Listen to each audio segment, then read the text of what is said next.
નાઈ ધોઈને આવી ગયો છું દ્વારકાધીશના મંદિરે. શ્રાવણ મહિનો થઈ ગયા છે આપણે દ્વારકાધીશના મંદિરે. દ્વારકાધીશ ઓખામાં બિરાજતા દ્વારકાધીશ છે.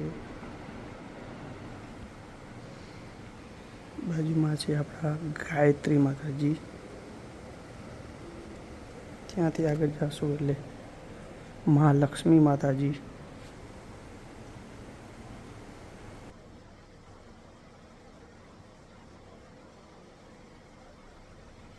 ભગવાન આગળ ખરેખર બધા લોકો દ્રષ્ટિ મિલાવે, પણ આટલી એટલી ઓકાત નથી કે આપણે ભગવાન સામે આપણે દ્રષ્ટિ મળે. પણ ભગવાન આગળ આપણે એટલી જ પ્રાર્થના કરવાની છે કે ભગવાન તું તારી રજ તારી કણ સુધી અમને જગા આપ, તો પણ અમે ધન્ય અને પાત્ર ગણાશું અને અમને સારો મોક્ષ ને સારી અમને ભક્તિભાવમાં અમને રસ રહીએ એવું અમે તમારા આશીર્વાદ માંગીએ છીએ. અને અમને હંમેશા અમને પાપમાંથી મુક્ત કરવા અને પાપથી દૂર રહેવું એ આપણું એક ધ્યેય રાખવાનું હોય છે.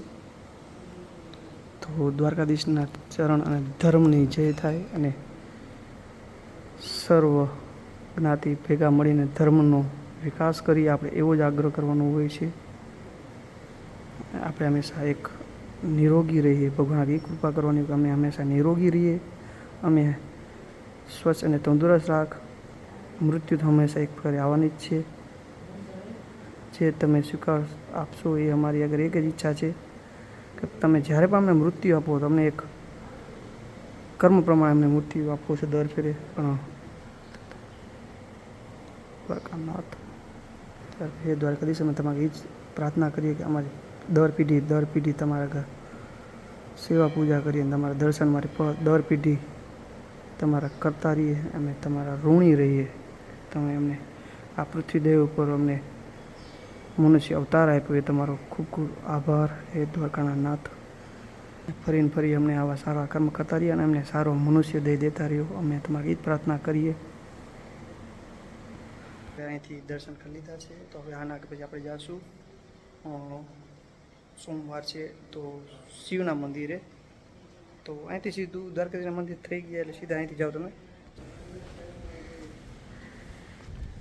જેવું આ દ્વારકાધીશનું મંદિરથી બહાર નીકળો છો તો ત્યાંથી સીધું આપણે આવી જાય છે સામે આપણા ધારાસભ્ય પબુભા માણેકનું મકાન.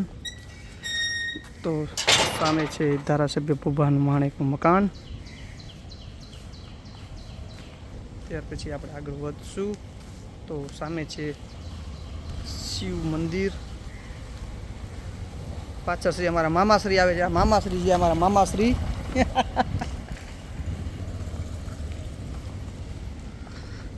થોડુંક આગળ હાલશું એટલે સીધું આવશે આપણું શિવ મંદિર.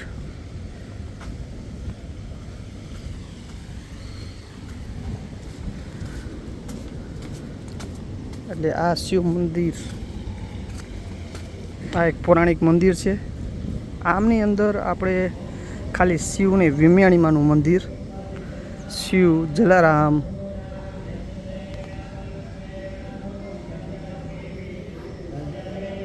સૌપ્રથમ આપણે અહીંયા વિમ્યાણીમાના દર્શન કરશું.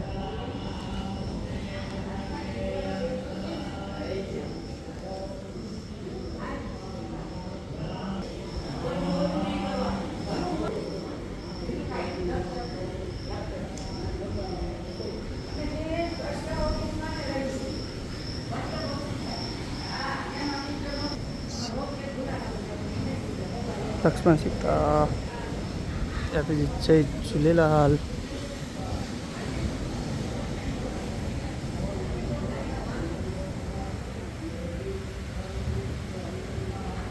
ને સીધો આપણે આવી જાય છે દરિયો.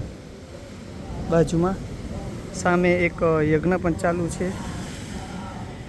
જે આખો શ્રાવણ મહિનો છે તો આખો શ્રાવણ મહિનામાં અહીંયા યજ્ઞ ચાલુ રહે છે.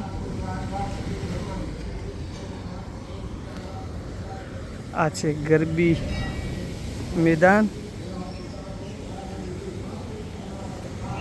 બહુ જ સરસ મજાનું મંદિર. તો હવે આપણે જઈશું અંદર લોટી ચડાવવા શિવને.